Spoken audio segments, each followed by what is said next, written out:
I pray heaven to bestow the best of blessings on this house and all that shall hereafter inhabit it.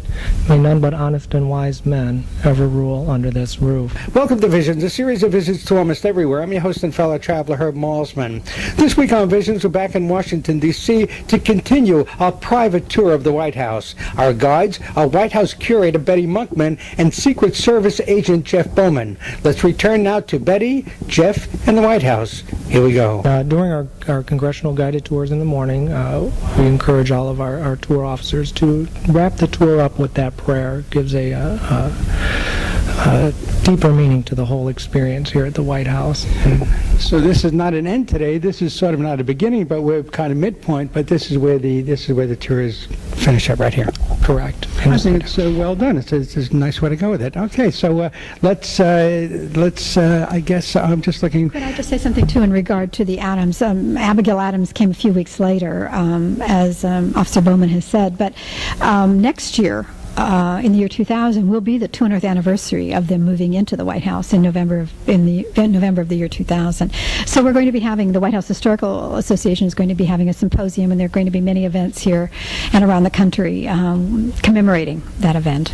Okay, so the year 2000 is coming up, and everybody is heck bent. I'm not going to say because we're right here at the prayer, so I'm not going to say. I'm going to say heck bent to make 2000 the millennium, the beginning of the new millennium. The official White House millennium begins when the new millennium, 2001 or 2000. Where do we stand on that? This would be the official version. I said, if the White House would only say, folks, 2001. I mean, what is the official stance on this? The White House Millennium Office, which is run by members of Mrs. Clinton's staff, have contacted the people at the Naval Observatory here, or the National Observatory here, and they do say that the millennium begins on January 1st, 2001. But there will be many activities here in the city of Washington on December 31st, 1999, to celebrate the turn of the calendar. The turn of the century, the completion of the... The century actually begins in also 2001. Yes. Right, so in other words, officially, 2000 is a wonderful number, and all the planets are going to be lined up, and there's a lot of great things happening, but 2001 is really the date. According to the atomic clock, correct? Now that's official, folks, the atomic clock. But we are interested in the year 2000 because of the anniversary of the White House. Sure. Okay, so then it's the millennium sort of the White House, the 200th anniversary. Not millennium, would be the whatever. 200th anniversary. 200th anniversary, but the millennium is 2001. There you go. Okay, let's cut tape. Here we go. Just going back as we were leaving, Betty, you were saying? I just wanted to mention that the State Dining Room was refurbished by Mrs. Clinton and the Committee for the Preservation of the White House just last September. The walls in this room, too, are beautifully carved. They date, again, from Theodore Roosevelt's administration, and they're painted now kind of a stone color with the architectural highlights in white paint and glazed, but the walls were actually a very dark oak to begin with, and Theodore Roosevelt hung his moose heads and his well, actually they were purchased, he didn't shoot them, but moose heads and deer heads and so forth around the room. But we do have new fabrics, new floral fabrics at the draperies, and a new carpet design for the room, new upholsteries on the chairs. We've had tables conserved and had paint removed from them, so they're back to their original mahogany color. So the room is a fresh, new look for the new for the 200th anniversary next year. And we can't get a sandwich here on the way through, huh? No. In fact, the kitchens, I think, are probably exhausted right now from the dinners. It's the weekend. Okay, do we move along? Yes. Here we go. Let's move along. Cut tape. Take A. We're back on. Ready? We're standing here at the door to the State Dining Room leading into the Great Cross Hall, which is the sort of promenade corridor here at the White House. But there's most of these rooms are very ceremonial rooms where entertainment takes place. But there is one office that is on this floor, and that is the usher's office, the chief usher's office. And that's a very ancient a title that was used in English homes. But the chief usher is really the manager of the house, and they're the ones who coordinate all these activities, work with the family on anything they would like to have. He hires the chefs, the butlers, all the people, the carpenters, the electricians. We have about 90 people who take care of the house, and the chief usher is the manager. I see Ronald Reagan there. Correct. Ronald Reagan's portrait, where he is sitting out on the Truman balcony, I believe. And I'm actually going to let Betty describe that a little bit. Betty? This is actually the second portrait of President Reagan. that was painted. Another painting was done earlier, and it hung as the official portrait for a few years. And then President Reagan, I think, started to think about it and decided that he would prefer another painting. So this one by Raymond Kinsler now hangs as the official portrait. But it shows President Reagan seated, leaning against one of the columns on the portico, as Jeff said. President Reagan's a very difficult president to capture on canvas. He was very photogenic and very appealing in photographs, and I think sometimes paintings don't do him as much justice as photographs do. I think he looks a little bit there. He looks like he might around the mouth a little anger, he seems a little tense there around the mouth. He sat for this portrait after he left the presidency, not while he was president. Oh, so I see. There's a building named after him, Ronald Reagan, right near here somewhere. The National Trade Center, yes, which houses many government agencies down at 14th and Pennsylvania Avenue. Yeah, I was thinking, I was looking at the building. Here's a man who was an actor, and he was, he was okay as an actor. I mean, he wasn't celebrating and won Oscars. He didn't, and then he had Death Valley Days, he goes to GE Theater and all that. And he went through.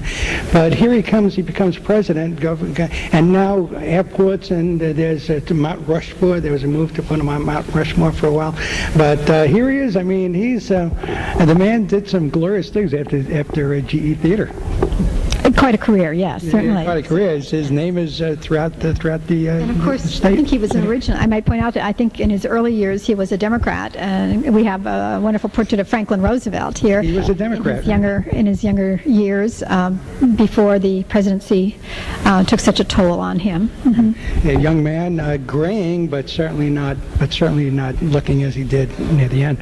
Okay, so we're Lafayette. We are here. We're looking at. That's a plaster bust of Lafayette, who, of course, was one of Washington's assistants in the American Revolution. Lafayette, we were here. We are here. Okay, Lafayette, we are here. Okay, let's cut tape. Here we go.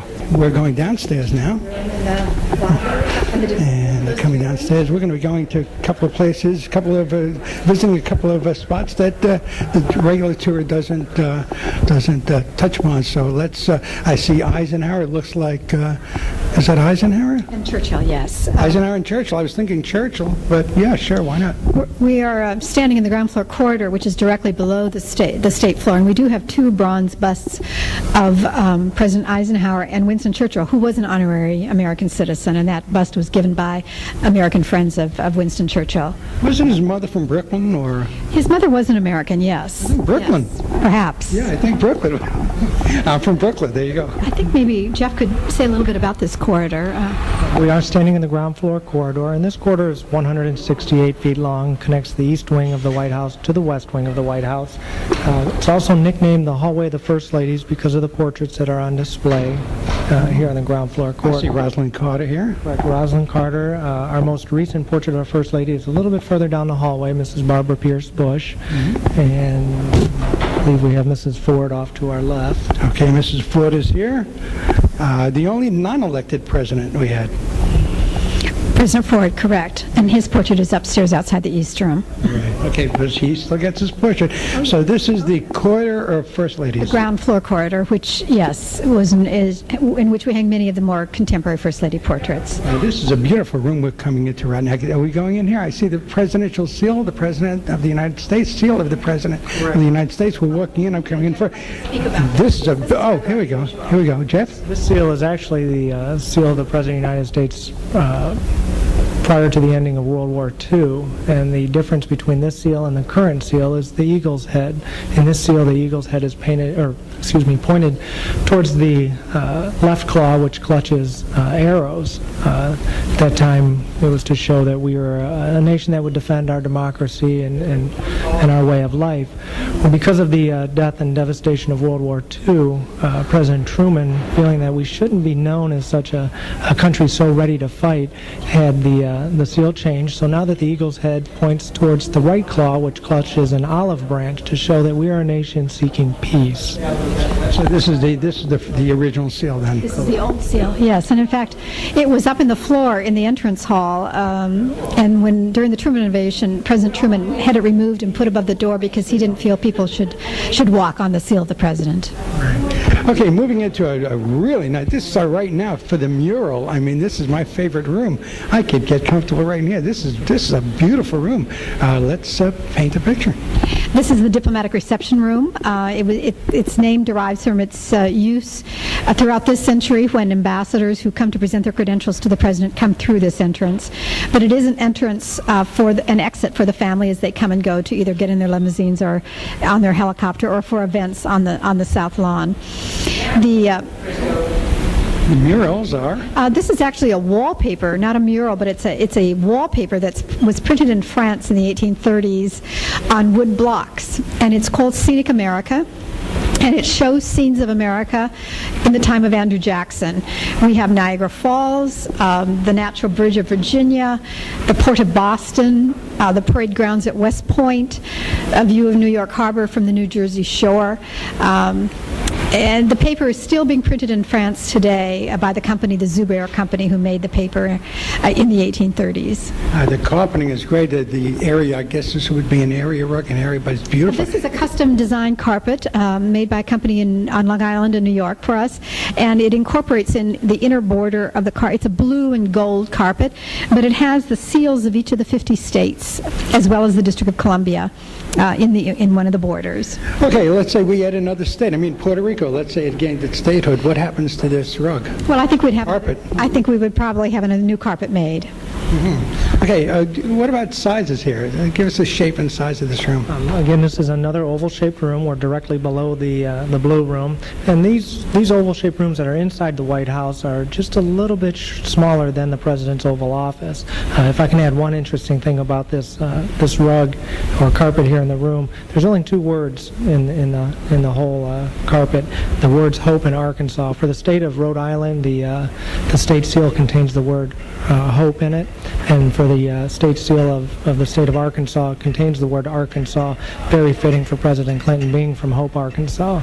Was that the plan? Just a coincidence. Just a coincidence. Any reason for the placement of these beautiful chairs here? Just sort of, I mean, is there a reason for placement? It could be a conversation when people are sitting on the small little settees along the wall, that the chairs could be then used for people who are having a conversation. And the same is true in front of the mantel. We have a group of 4 chairs that Mrs. Clinton and the President as well meet many people here, have their photographs taken with them. So this is where it happens. The heads of state, they sit here and they... Not necessarily heads of state as much as many Americans, actually, who come to meet particularly Mrs. Clinton and the President as well. They're right here. You know, right outside, even though since I'm not going to get to meet the President and Mrs. Clinton today, there's a gentleman with cameras. Your camera $4, his camera $6. He takes a picture with the President and the First Lady right there. I'm sure you see that at the gate. I think at the appointment gate. Correct. That's on the north side of the East Executive Avenue. There's a gentleman out there that has the cardboard cutouts of the President and First Lady. But as we look out the south door, we're looking out onto the south grounds, and that is the President's limo out there right now. He's getting ready to go somewhere. Did we get a close-up look or a closer look? No, we're not going to go outside, but just get an idea of what... We could get a little bit closer, but he's on a tight time schedule, so he'll be coming through in a minute. But through here? Through where? Probably through here, unless he leaves directly from the Oval. You said probably through here. Right. And correct. And keep sorry? in mind, Yeah, he's in the house, I know that. If he's in the house, or if he's in his office, he might walk outdoors to go to his car. Right. Okay, so I see police coming out here, so I guess that's, yeah. And the color is sort of a gold. The upholstery is gold. It's a very beautiful gold silk, yeah. Correct. And this is also the room where, through the years 1933 to 1945, Franklin Roosevelt conducted most of his famous fireside chats here in front of the fireplace. I see those police officers walking out. This is in, they'll be joining the motorcade wherever the president's going. We have a large contingency of Secret Service that travel with him. They look like they're ready for almost anything. I mean, it's almost nuclear what they're carrying in there. Yep, they're part of our counter-assault team, and they will react to any ground threat against the president. So one of the several entities that travel wherever the president goes.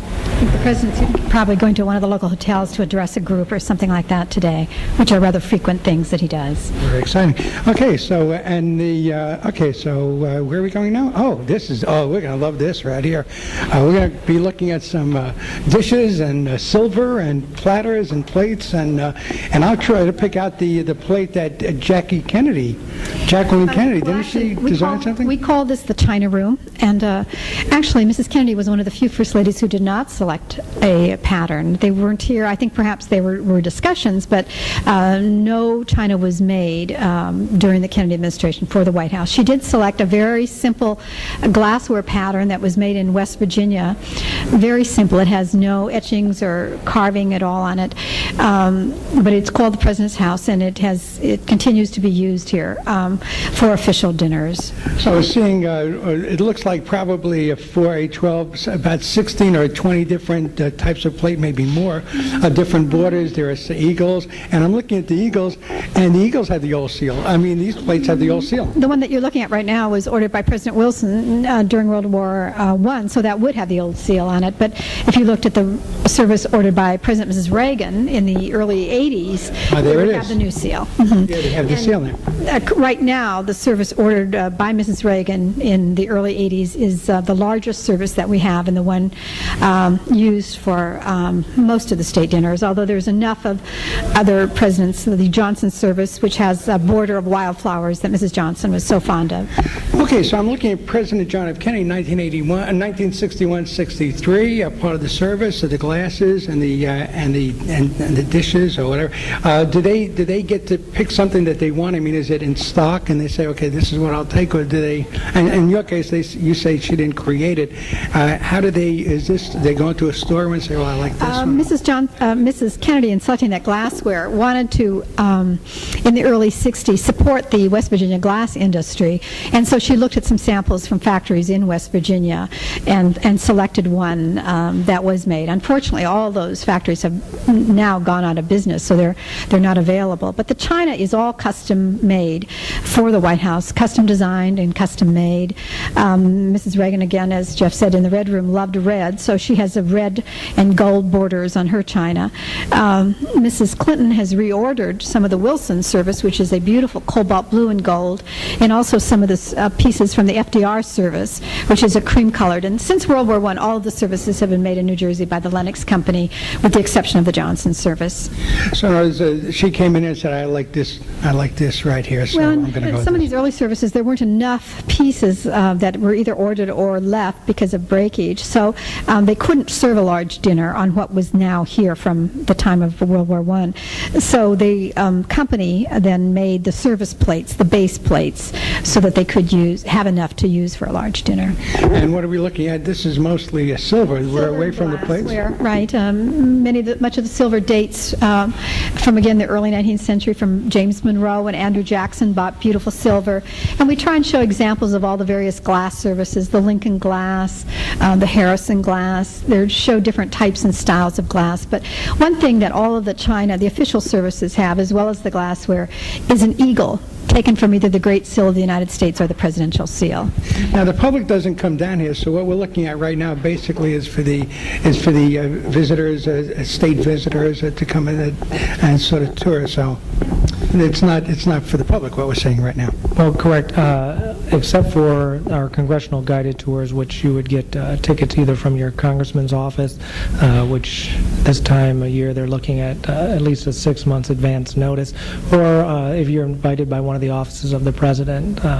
If the First Family aren't going to use these rooms, which is mainly, really about half the time, we're able to open these up to the guided tours of the White House. Any particular reason why the general public doesn't come down here? I mean, what makes this off limits? Well, it's more of a logistical thing more than anything else. They come through the corridor here, but these rooms are very small, and there's with the 4,000 to 6,000 people that we get each morning, it's just almost logistically impossible to get people in and out of these rooms, and that's really the reason. You had a year or so ago, maybe a couple of years ago, you had a guest guest come in, a lady who did some damage. Where did that happen, and what was the outcome there? That was up in the Blue Room. It was a woman at the end of Public Tours who pulled out a can of red spray paint and proceeded to spray the white marble busts of Columbus and Americus Vespucci and the wallpaper. But we were able to get very good conservators to clean them and repair them for us, and so you would not notice the damage at all today. So it was in the Blue Room is where it happened. It kind of occurred to me, here, we're looking at some wonderful things here. We have the Lincoln porcelain, service, and yes. would that be porcelain? Or It's all porcelain, yes, and the Lincoln service is known often as the Royal Purple Service. Mrs. Lincoln loved purple, both in clothes, and she upholstered furniture, and she selected the purple for her service. And really, the glassware too is some of the most elegant glassware made for a president. These, up until World War I, all these services were made abroad in France or in England, but the glassware was always made in the United States. But this room really shows the taste of the various presidents who lived here. We have pieces dating back to George Washington's time and then up to the present day. So in other words, the glassware we're looking at, Lincoln's glassware, they actually held this glass, this crystal. They actually used what we're looking at here. Correct, and then depending on the number of place settings that we have available of any particular set and how many guests are coming in for a social event, the President and the First Lady can realistically use any piece of china that they'd like to, or any set of china. Oh, so they can mix and match then here. I might say that because the public does not come into this room, we do lend many, many pieces from these services to the Smithsonian Institution where they are available for the public to see. Mm-hmm. And whenever a new service now is made for the White House, we make a place setting for the Smithsonian for every new service that's made. Archie Bunker's chair is there. Lincoln's glassware should be there. Was Rutherford B. Hayes a hunter? He wasn't a hunter, but an artist convinced Lucy Hayes, Mrs. Hayes, that if the service had to be made in France, at least they could put American plants and animals on the service. So we have the duck on the game. We have a wonderful turkey platter. We have oyster plates. We have the okra in a soup dish. The little ice cream platter has a form of a snowshoe on it. So every piece in the service, and we have over 500 pieces of this service still here in the White House, has a different design on it. It's unique. The form of this, so would you say, is a turkey platter here? This is a game platter for the duck, a mallard duck. But we do the same. The corners are rolled. Yes, and this was something that this artist Theodore Davis did. It was made in France by the Haviland Company, but the artist was the one who drew these shapes and designed the pieces.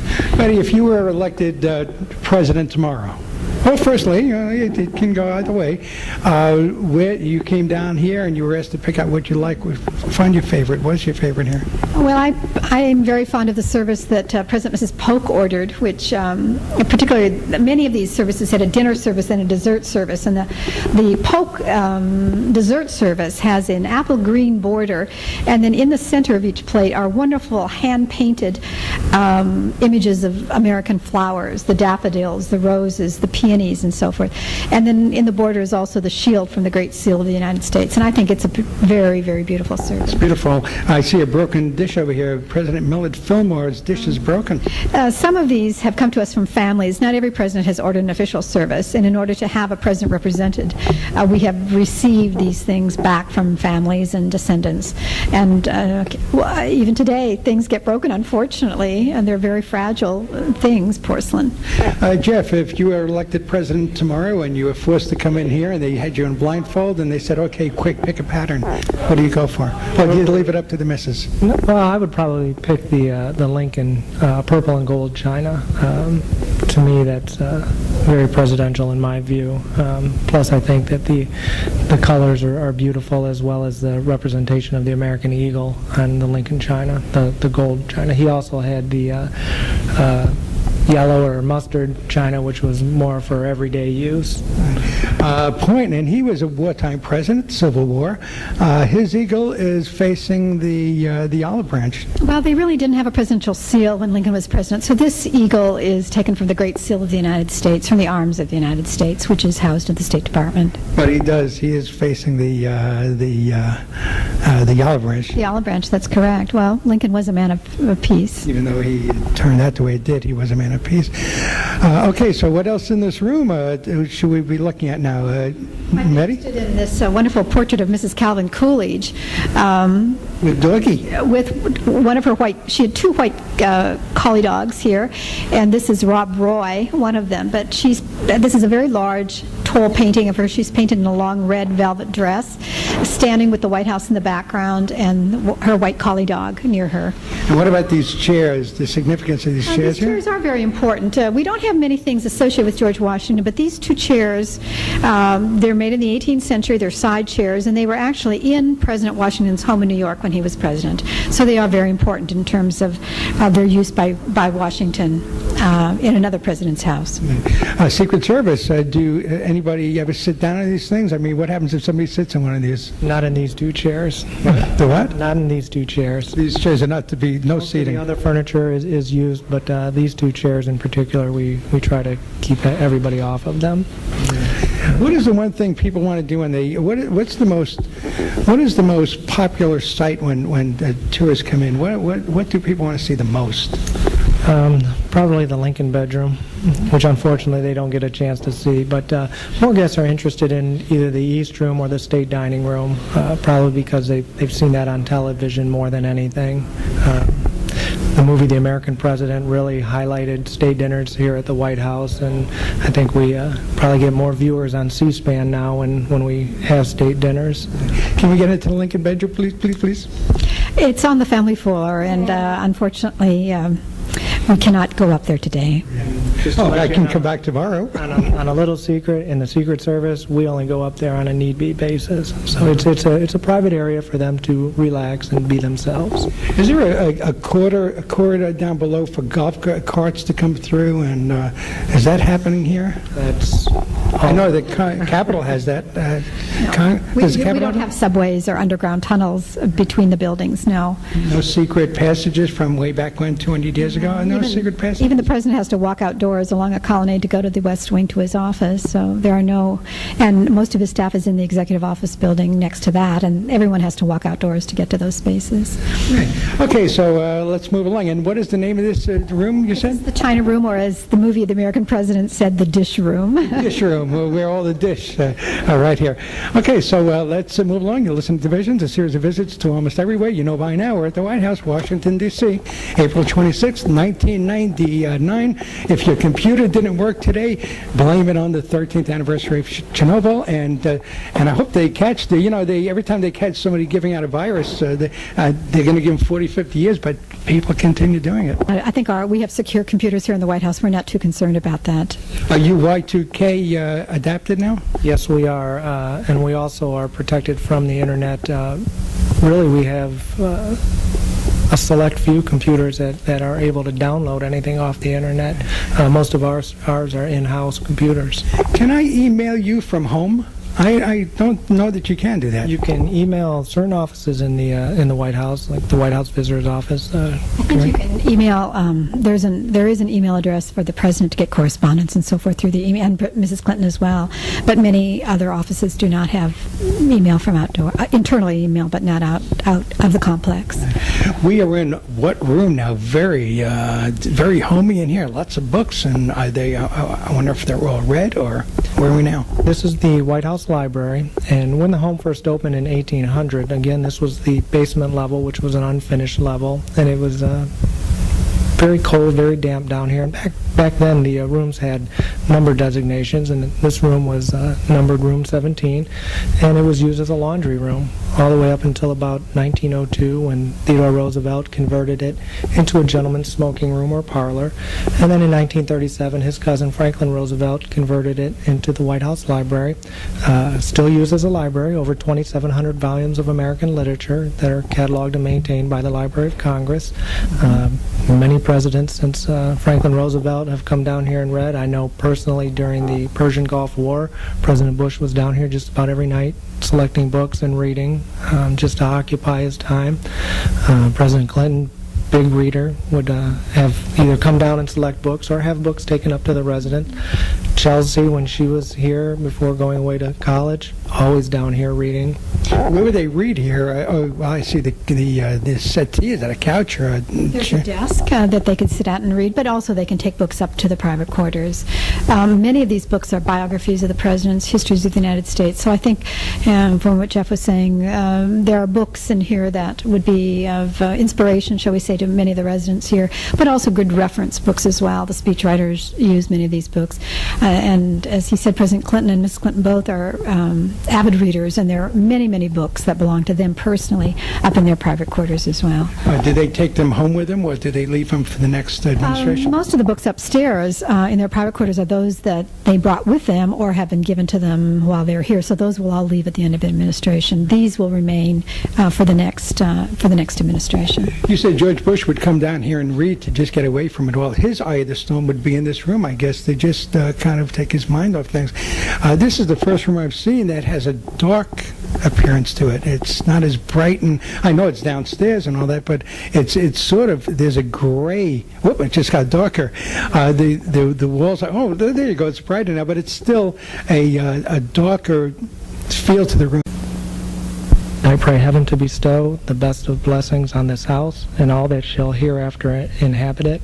May none but honest and wise men ever rule under this roof. Welcome to Visions, a series of visits to almost everywhere. I'm your host and fellow traveler, Herb Malsman.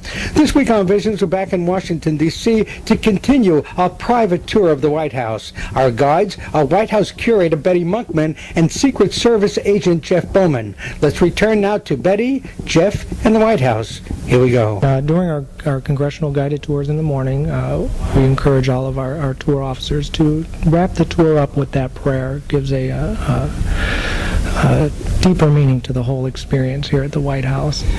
So this is not an end today. This is sort of not a beginning, but we're kind of midpoint. But this is where the tour is finished up right here. Correct. I think it's well done. It's a nice way to go with it. Okay, so let's. I guess I'm just looking. Could I just say something too in regard to the Adams? Abigail Adams came a few weeks later, as Officer Bowman has said. But next year, in the year 2000, will be the 200th anniversary of them moving into the White House in November of the year 2000. So we're going to be having, the White House Historical Association is going to be having a symposium, and there are going to be many events here and around the country commemorating that event. Okay, so the year 2000 is coming up, and everybody is heck bent. I'm not going to say, because we're right here at the prayer, so I'm not going to say. I'm going to say heck bent to make 2000 the millennium, the beginning of the new millennium.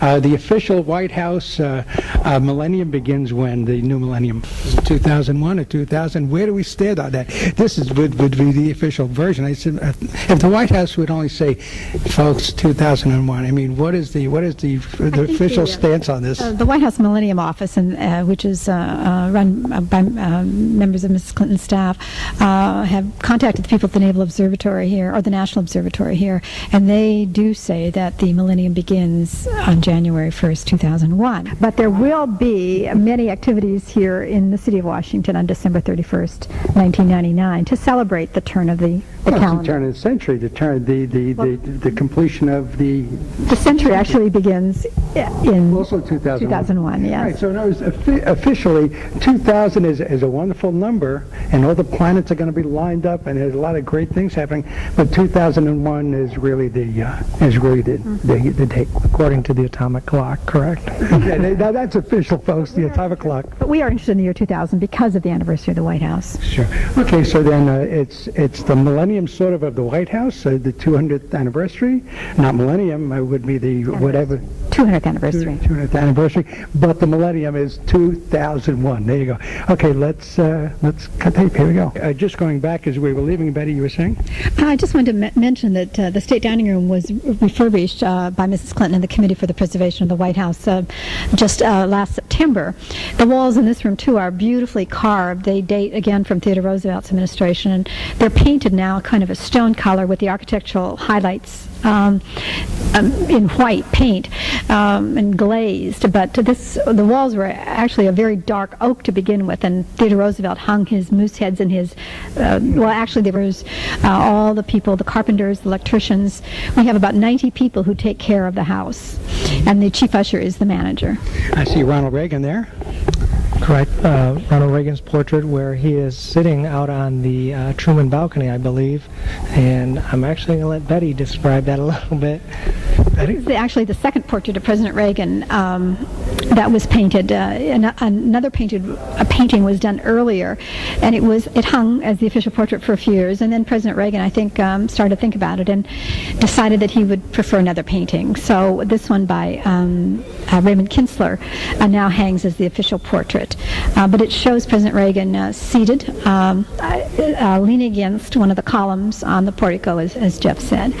President Reagan's a very difficult president to capture on canvas. He was very photogenic and very appealing in photographs. And I think sometimes paintings don't do him as much justice as photographs do. I think he looks a little bit there. He looks like he might, around the mouth, a little anger, he seems a little tense. Purchased, he didn't shoot them, but moose heads and deer heads and so forth around the room. But we do have new fabrics, new floral fabrics at the draperies, and a new carpet design for the room, new upholsteries on the chairs. We've had tables conserved and had paint removed from them, so they're back to their original mahogany color. So the room is a fresh, new look for the 200th anniversary next year. And we can't get a sandwich here on the way through, huh? No. In fact, the kitchens, I think, are probably exhausted right now from the dinners. It's the weekend. Okay, do we move along? Yes. Here we go. Let's move along. Cut tape. Take A, we're back on. Ready? We're standing here at the door to the state dining room leading into the great cross hall, which is the sort of promenade corridor here at the White House. But there's most of these rooms are very ceremonial rooms where entertainment takes place, but there is one office that is on this floor, and that is the usher's office, the chief usher's office. And that's a very ancient a title that was used in English homes. But the chief usher is really the manager of the house, and they're the ones who coordinate all these activities, work with the family on anything they would like to have. He hires the chefs, the butler.